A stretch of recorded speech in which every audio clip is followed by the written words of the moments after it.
Hello everyone. Today I'm going to talk about the radium in Orange, New Jersey. First, I will introduce the purpose and objectives of the presentation. Then, we will review the history of radium pollution in Orange, New Jersey. We will talk about the impact of radium on both humans and the environment.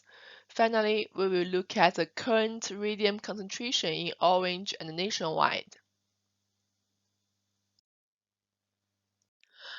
There are three objectives of this presentation. First, I would like to review the history of radium poisoning in Orange, New Jersey. Then, I would like to demonstrate the environment and health impact of radium poisoning.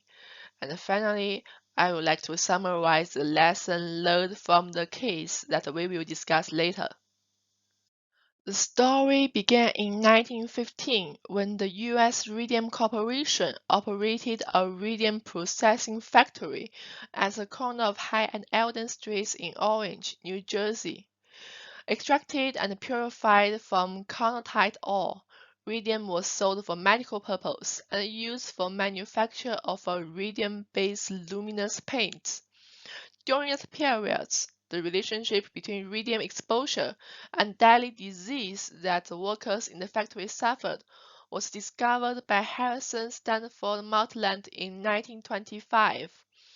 This causation caused the factory to close in 1926, and the abandoned factory was designated as a Superfund site by Environmental Protection Agency in 1983. Various methods were adopted to reduce the hazard of radium, and finally, in 2006, a preliminary closeout report for the site was signed, meaning there has been no new measures taken out since then, but groundwater monitoring is still ongoing. There was a specific population suffering from radium exposure in the factory. They are called radium girls. More than 100 young girls were then hired to paint the decks without any protective equipment, and years later they encountered dental disease, lesions and ulcers, anemia, bone fractures, dermatitis, and the most serious cancer. Chronic exposure to high levels of radium can result in an increased incidence of bone, liver, or breast cancer. Of the total 92 Dell painters in the study, nearly half died before 1976.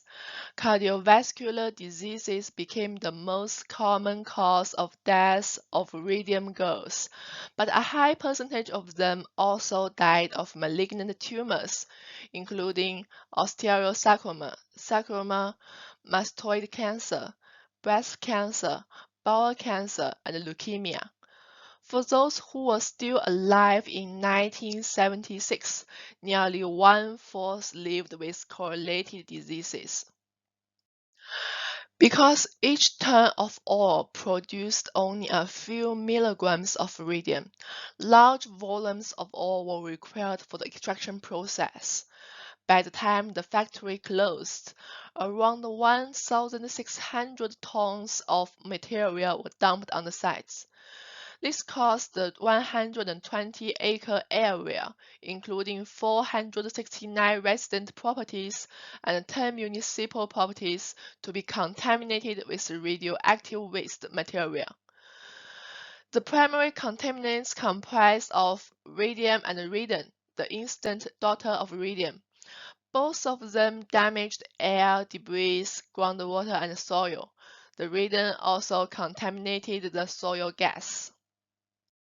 This is the result of EPA adopting stringent measures to reduce the impact of the wastes.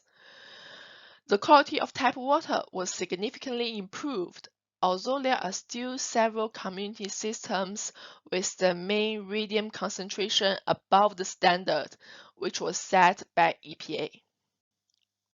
Meanwhile, there are still quite a lot of utilities with contamination in the US. Texas has the largest population influenced by radium pollution and the most utilities contaminated. where New Jersey ranks ninth in the list. Overall, the tragedy in Orange proves that the environmental impact of radium pollution is widespread, and the deadly diseases brought about by radium exposure emphasize the importance of prevention.